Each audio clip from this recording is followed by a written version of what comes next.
You know what that means? That means I didn't come up with a single name. Mario came up with them, and David came up with the other two. Good at ideas. I'm bad at directions. That's okay. I'm the talker. There you go. And you're the idea man. That's right. Yeah. So sit there and come up with some ideas. And throw names at me. Oh, he's really at it now. Having a cat in the background is a lot easier. I recorded a video one time upstairs, and I no longer record upstairs because my Jack Russell, I was like probably 20 minutes into recording, and he's going to town humping a pillow in the background. Oh, no. And it wasn't until I went back and played him, like, he just fucked up like a 30-minute video. Literally. Yeah, literally. And it was multiple rhythmic beats of it. And I was like, I can't even leave that in there. I can't blur it. I can't do shit. You fucked my episode. Yes, I did. And I'll fuck it again.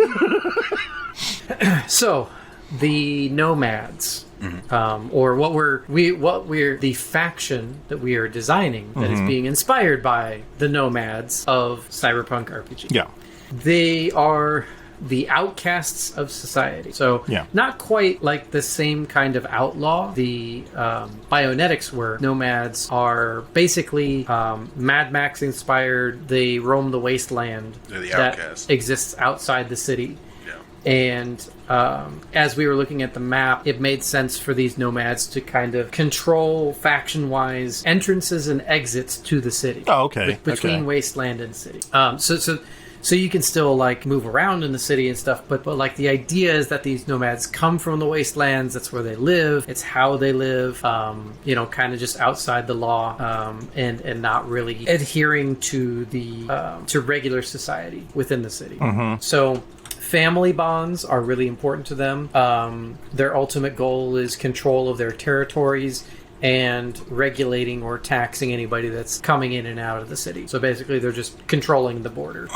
The best like short pitch we made for like the feel of these characters and kind of give you an idea of what they might look like. These are farmers and engineers turned apocalypse survivors. Haphazard inventors. They cobble together junk to make functional weapons and tools.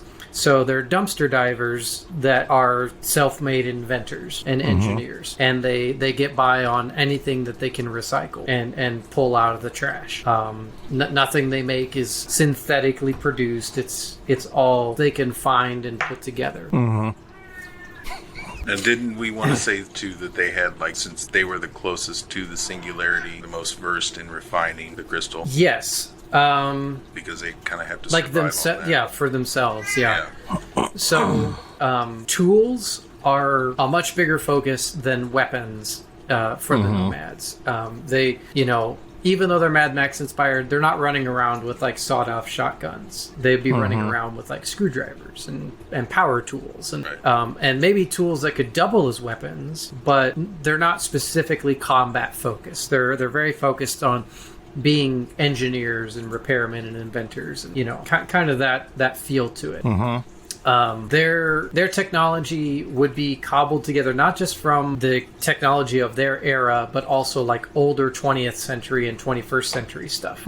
So within their aesthetic, there might be some older fashion or some older tech that is integrated or repurposed or sort of rebuilt into something that's more advanced. Got it. Maybe some, like for like hydraulics, pneumatics, stuff like that.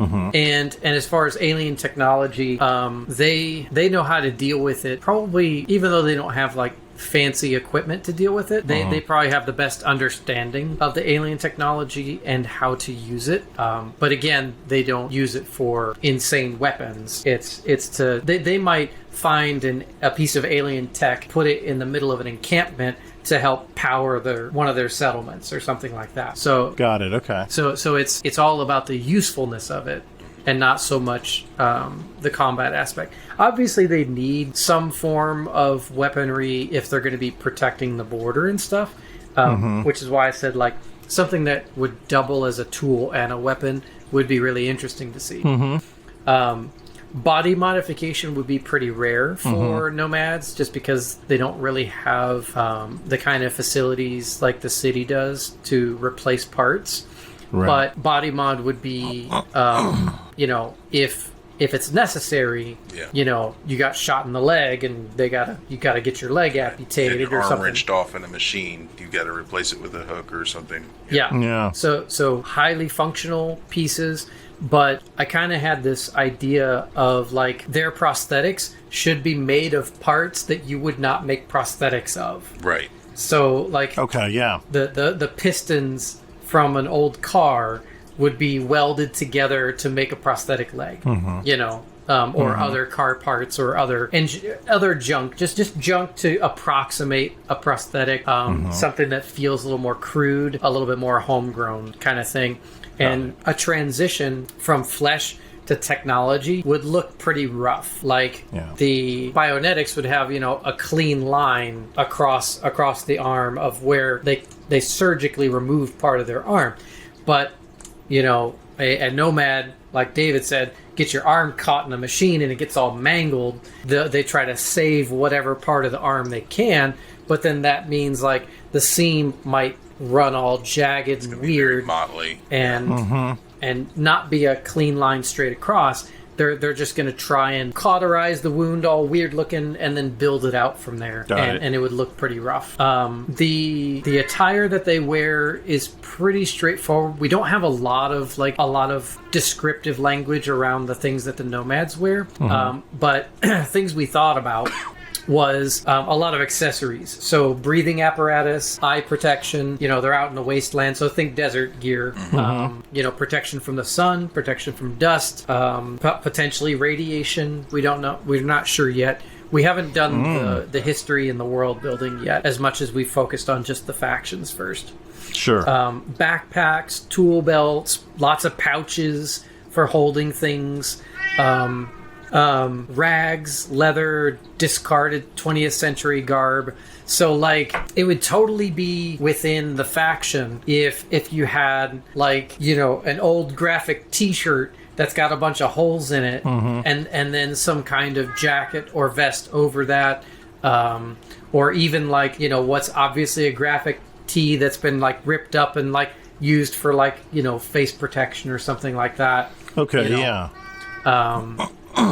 or like, Air Jordans that have been like upgraded with some metal plates and stuff to make them into steel toe boots, kind of thing.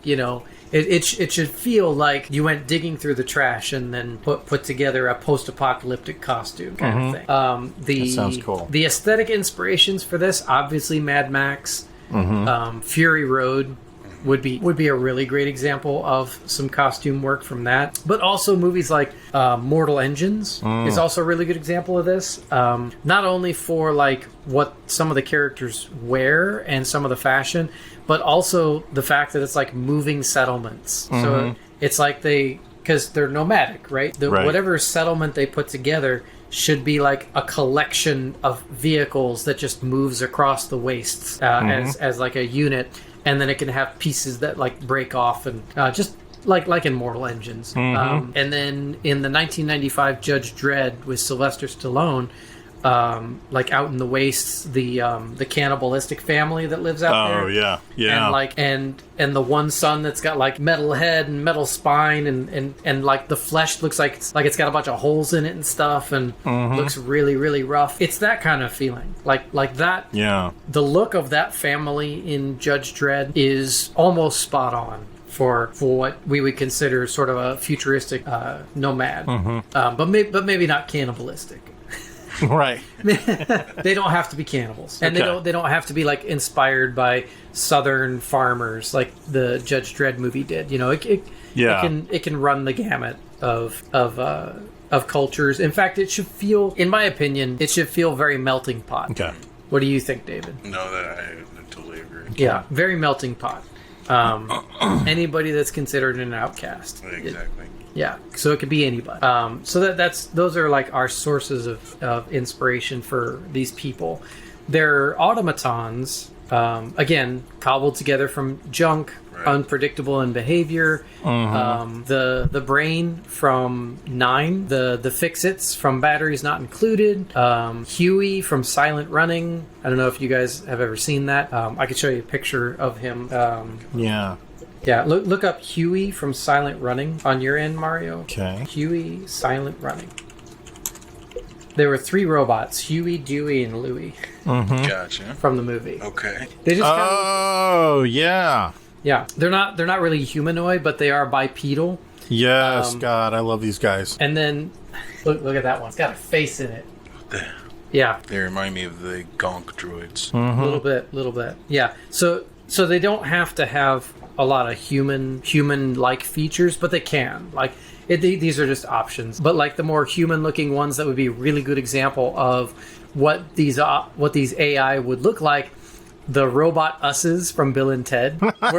It's a really great example of like junk put together to make a robot. They're really good. And then also the 1995 Judge Dredd, the ABC Warrior from Judge Dredd. Oh, yeah.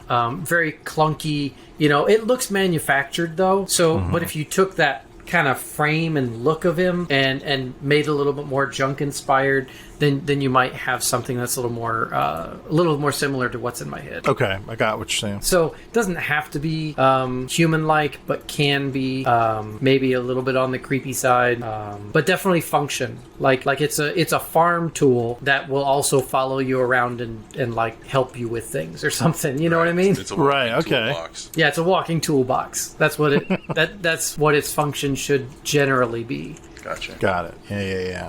Yeah. So, okay, yeah. Let me just jump right into the vehicles for them. So, the player color for the Nomads would be green. So, kind of a darker green and then a lime green would be 2 good hues for this particular for this faction for the player colors. The ship should be very blocky silhouette, cobbled shapes together, intersecting geometry, but very polygonal. You know, not like the sleek lines of, very unlike the sleek lines of the Bionetics. Right.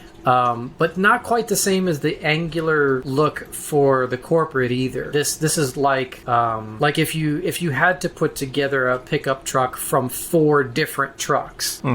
And you had to like pull from a bunch of different chassis to put it together, and it always looks a little bit odd, or some of the sizes don't line up quite right. You know, it should kind of feel like that, like the parts don't quite fit together. Gotcha.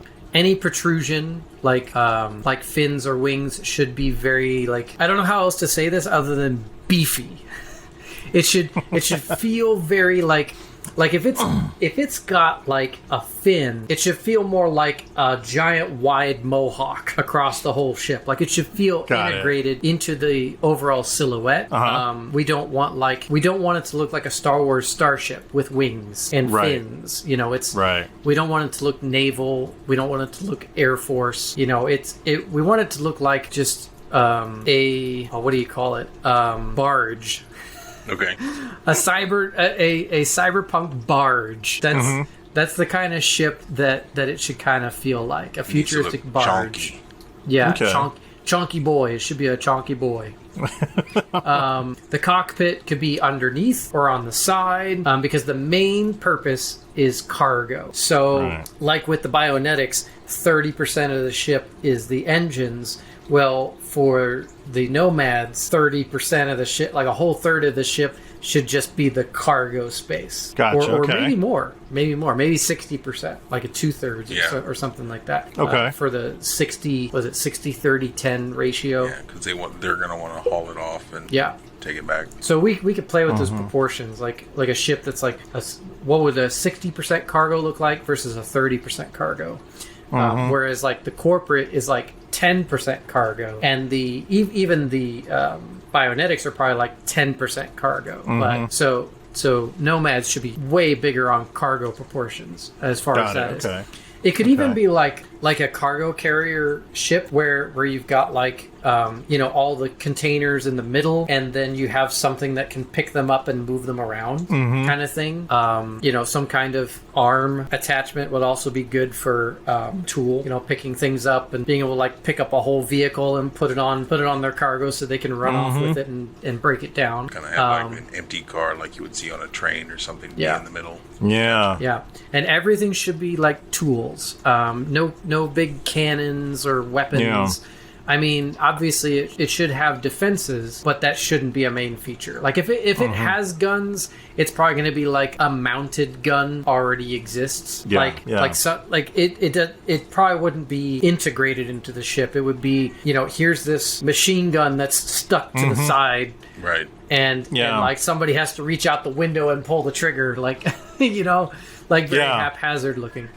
I could see that, because I was just thinking right now, out of the 3 sects so far, they seem to be the one that would probably, not just because they're indoctrinating 20th century aspects, but the weaponry. They would still use firearms. They would still use improvised explosives or something like that. Exactly. Okay.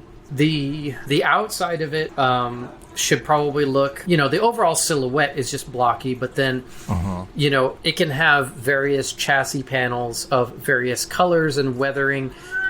Make it look like they've torn panels off of other things and then just riveted it in place to add to their armor. Make it look like it's had various repairs. Probably no neon or glowing parts on these particular ships. Things like halogen lights or older version LED. Anything that feels 20th or 21st century that isn't that multicolored neon. Just it's function. So a lot of spotlights is what I was thinking. Spotlights where it pulls out those accents. Not like glowing edge-lit panels, but spotlights. Maybe like what are the navigational, like the red and green. Oh yeah. Or like a spinning yellow. Yeah. Like a hazard, like hazard lights. For it moving in through spaces and stuff. Yeah. Okay. Smaller but stout engines, like a tugboat. So just like a barge or a tugboat, you don't really see much of the engine. You just know that it's got a lot of torque, probably not a lot of speed. So that's kind of what we were thinking there. Got it. Okay. Hopefully that gives you a good idea. Any thoughts on these nomads before we jump into trying to name them? No, nothing comes to mind. No. So what sort of names have you guys thought about? I came up with a few. Okay. I tried just looking up other words for nomad or things related to that. And I came up with things like wanderers, waywards, drifters, just straight up use the word outcasts. Yeah, outcast, outsiders. Yeah, or outsiders. I think, David, you also said like just mechanics. Right. We kind of started with like just descriptors of kind of how their piece of society is functioning for them. Oh, yeah. Or like a particular for real, dude. Like we're just kind of focusing on a characteristic of these people for their name, but I feel like there's somewhere else we can go with this. I'm just not sure exactly where. Like they use tools. They use so something that has to do with tools. They are junkers. They're scrappers. Greasers. That's a little 50s for you. Yeah, retro. Maybe. How are they viewed societally, like by the people in the city? I mean, you read my mind. They are foreign. They're foreign. They're a foreign element to outcasts, what would be considered regular society. Maybe we need to like push towards the tribal element of them. Okay. Native tribes, they named themselves after like where they lived or like something about their people. Like I don't know a lot about it, so I'm just kind of talking out of my ass. But but we could look at foreign languages on like what outcast means, or what outcast in other languages is what I was trying to say. Maybe some interesting language. I'm just going to put nomad and go from English to let's just start with the A's. Let's go Armenian. I want to hear Germanic. Turn up my phone here. Culture. Kochvar. I was close, actually. Arabic. بدوي Oh, Bedouins. Bedouin. Yeah. That Yeah. makes sense. What's an interesting language that might help us out here? Should we just go like down to the root Latin? You See could. what the Latin is. I kind of want to hear it in Icelandic, though. Gotcha. You said Icelandic. Yes, Icelandic. I don't know how to pronounce that. Say it again. Healing. Hierdink. Healing. Hierdink. Wow. Yeah, that's Yeah. a really weird word, man. That's a very weird You're language. German. I love German words. We could, let's see, Kurdish? No. In Vietnamese, Oh, I guess we người should. du mục người Wait, what? du mục Nui Zomo. Nui. Nui. Rapa Nui. This is not helping me. No.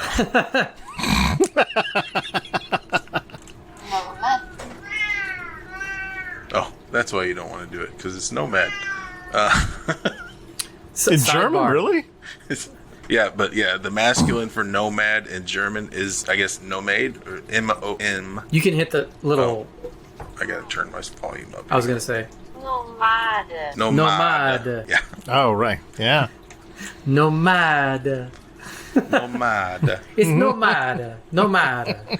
Okay, so back what Mario was saying. This is like, how does society view them? So Yeah. they're very outcasts. They're kind of bottom of the barrel. Okay. So bottom of the barrel. Another word is dregs. You know, your dregs of coffee, your dregs, the last remnants of the gritty Oh. bottom. I'm really liking that. The dregs, the Yeah. last bits, the last Right. remnant. That kind of, because they represent the last of humanity before futurism, right? Yeah. Yeah, that works really well. Yeah. Dregs. There's even a nice harmony to all three of the names now. Yeah. Because like Bionetics seems like superfluous, it seems like extra, it seems like, just a little over the top. Monocron is like a 0 and 1, an off and an on, a Yeah. duality. And Dregs is like Dregs.